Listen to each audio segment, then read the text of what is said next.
Organisasi Kesehatan Dunia atau WHO telah memperbaharui pedoman bahwa orang yang meninggal dengan gejala klinis diduga terkena COVID-19 seharusnya dimasukkan sebagai korban pandemi ini.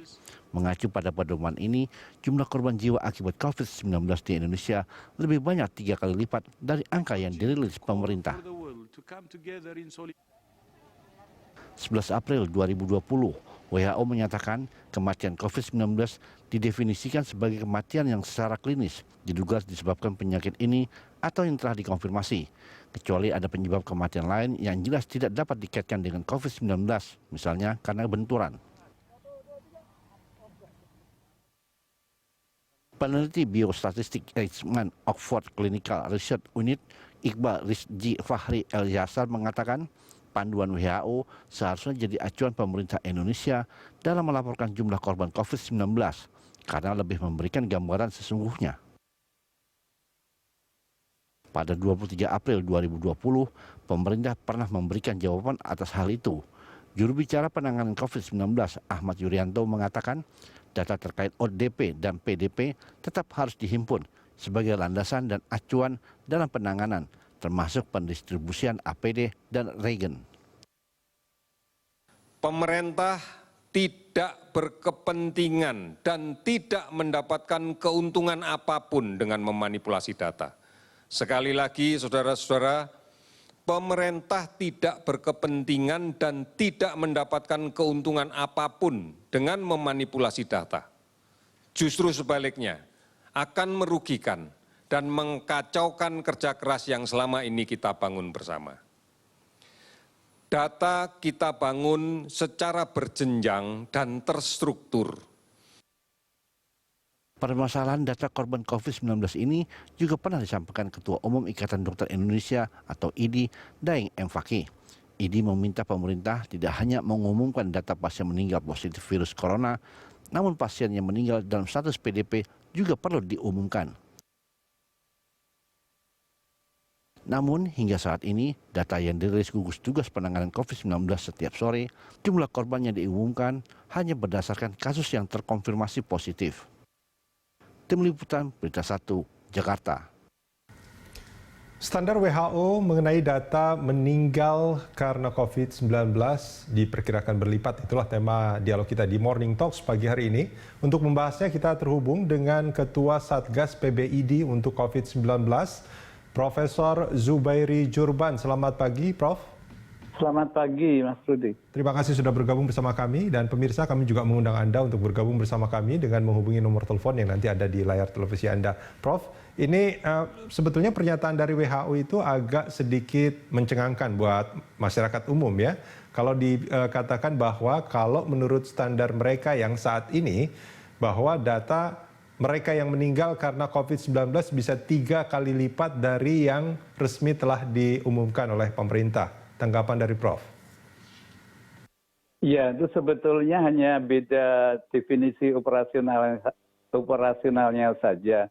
Jadi misalnya, dan memang tidak ada keseragaman di dunia ini. Jadi kalau kita lihat Amerika saja yang negara yang amat maju, bahkan sampai awal April pun ada yang melaporkan persis seperti kita, hanya yang confirm saja yang dilaporkan, ada yang kombinasi yang dengan probable, dan itu dari berbagai negara bagian beda-beda. Alabama lain, New York lain, kemudian itu beda-beda semuanya. Dan kalau kita melihat negara yang lain lagi, itu juga beda. Jadi kalau misalnya Ontario di mana itu di Kanada, kemudian New Zealand itu juga beda, dan intinya sekarang orang mulai sadar bahwa yang meninggal karena yang positif saja itu tidak cukup menggambarkan mengenai besaran masalah.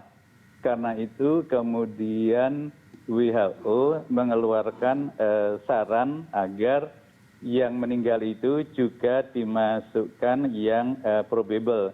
Itu dikatakan di International Guidelines for Certification and Classification atau Coding of COVID-19 as Cause of Death. Ini diterbitkan oleh WHO 16 April 2020.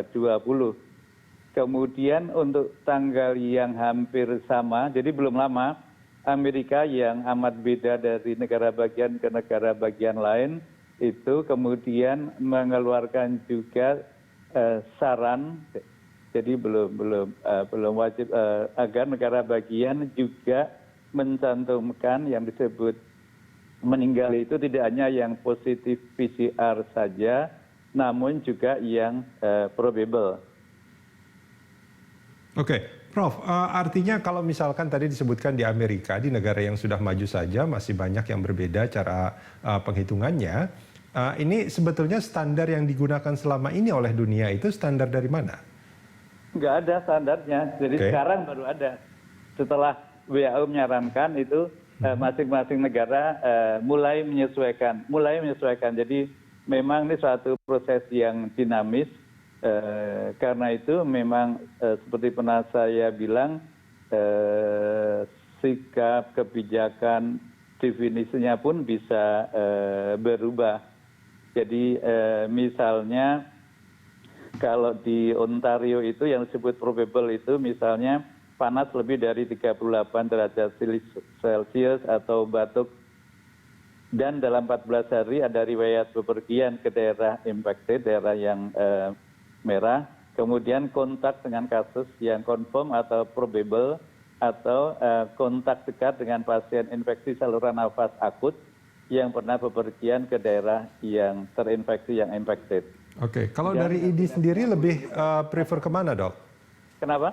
Kalau dari ID sendiri, sebetulnya itu lebih memilih menggunakan standar apakah yang selama ini dijalankan oleh pemerintah, atau bahkan menyarankan untuk mengikuti standar yang dibuat oleh WHO baru-baru ini? Iya, di ID sendiri masih dalam terus kita diskusikan. Kalau yang saya sarankan yang sekarang ini kan sudah lumayan baik, artinya kita mencantumkan juga PDP dan ODP. PDP itu mirip-mirip walaupun tidak sama persis dengan probable gitu ya. Jadi kalau orang mau yang kayak WHO ya tinggal nambahkan yang confirm dan yang PDP gitu ya. Kemudian namun kan definisinya nanti menjadi sedikit beda. Jadi kalau supaya bisa dibandingkan berkomunikasi baik antar negara, mungkin ke depan pelan-pelan mungkin kita definisikannya ada dua. Artinya yang seperti sekarang ini diumumkan sudah bagus, yang positif confirm, kemudian ditambah kalau yang menurut kriteria WHO maka Indonesia sekian. Jadi ini adalah suatu hal yang baru, suatu hal yang dinamis, yang tadinya banyak negara pun amat berbeda dari satu negara ke negara lain, dari satu negara bagian di Amerika ke negara bagian lain. Oke, kalau menurut Prof sendiri, ini apakah kita sebaiknya mengikuti standar WHO yang baru ini, atau tetap menggunakan standar yang selama ini digunakan oleh pemerintah? Artinya sudah ada jumlah PDP, sudah ada jumlah ODP, dan mereka misalkan yang sudah melakukan tes, meskipun mungkin tesnya belum keluar, tapi mungkin meninggal dunia, tapi ketika tesnya menyatakan bahwa dia positif, baru dimasukkan ke dalam data mereka yang meninggal. Ya, menurut saya mungkin kombinasi. Jadi yang disampaikan pemerintah sekarang itu kemudian di paling bawah ditambahkan meninggal menurut kriteria WHO sekian. Kemudian mungkin juga kemudian akan tidak hanya yang meninggal, namun yang positif yang disebut COVID-19 yang positif sekian, tapi yang itu sudah ada di PDP. Jadi kalau menurut saya yang tambahkan yang paling bawah saja, meninggal menurut kriteria WHO sekian. Tapi yang di atas tetap sama seperti sekarang, meninggal menurut yang pasti positif PCR. Ya, karena ini kalau kita melihat jumlah yang meninggal, terus kalau menurut kriteria WHO itu sudah menjadi 3 kali lipat, sebetulnya bagi masyarakat ini agak sedikit mengkhawatirkan ya, bahkan bukan sedikit, sangat mengkhawatirkan sebetulnya. Tapi di sisi lain, ada kemungkinan mestinya bahwa mereka yang PDP, meskipun punya gejala klinis terinfeksi COVID-19, tapi mungkin nggak kalau mereka sebetulnya meninggal bukan karena COVID-19 selama ini? Oh, mungkin. Jadi di kriteria WHO itu harus disampaikan yang meninggal tersangka COVID-19 dan tidak ada bukti yang jelas bahwa yang bersangkutan meninggal karena penyebab lain. Jadi misalnya ada seorang positif kemudian ketabrak kereta api atau jatuh dari lantai berapa meninggal, itu tidak bisa disebutkan penyebab kematiannya COVID-19. Oke. Begitu juga mereka yang memiliki gejala klinis terinfeksi COVID-19 itu belum tentu juga meninggal karena infeksi COVID-19 ya. Begitu ya, Prof ya? Jadi itu yang perubahannya begitu. Jadi yang walaupun begitu sekarang dimasukkan ke dalam probable. Jadi karena itu masuk sebagai penyebab kematian COVID-19. Dan itu yang tidak diumumkan Amerika sekarang ya. Oke. Ya, itu yang tidak diumumkan di data resmi pemerintah kita ya. Iya, sebaiknya ditambahkan boleh secara bertahap, tidak usah buru-buru. Jadi misalnya nih yang Amerika yang juga beda ini mulai 14 April yang dihitung sebagai kasus kematian karena COVID-19 menurut CDC Amerika adalah yang sudah dipastikan confirm dan yang probable. Yang disebut confirm case of death adalah sudah dipastikan meninggal karena COVID-19 yang confirm PCR. Sedangkan kasus meninggal probable termasuk di situ gejalanya khas gitu dan epidemiologiknya juga tapi belum dites. Bahkan belum dites mereka masukkan ke dalam laporan kasus kematian kalau Amerika ini. Namun misalnya pernah kontak dengan yang sedang sakit ataupun bepergian ke daerah yang terinfeksi.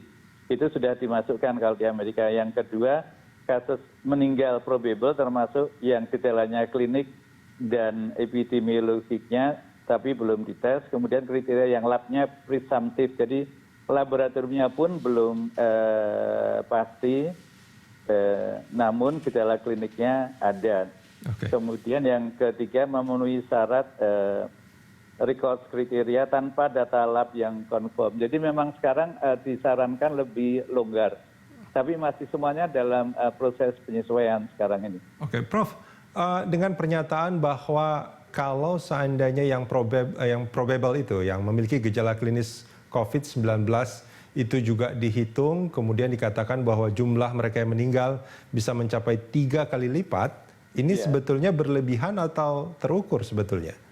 Pernyataan ini? Nggak berlebihan, jadi menggambarkan kan kita sekarang berhadapan dengan pandemi di mana data yang ada sekarang ini di sebagian besar negara adalah masih di puncak gunung es, data yang di bawahnya belum terdeteksi. Artinya? Karena itu memang disarankan rapid testnya itu dikerjakan minimal 100.000 per hari. Itu belum kita kerjakan, belum cukup.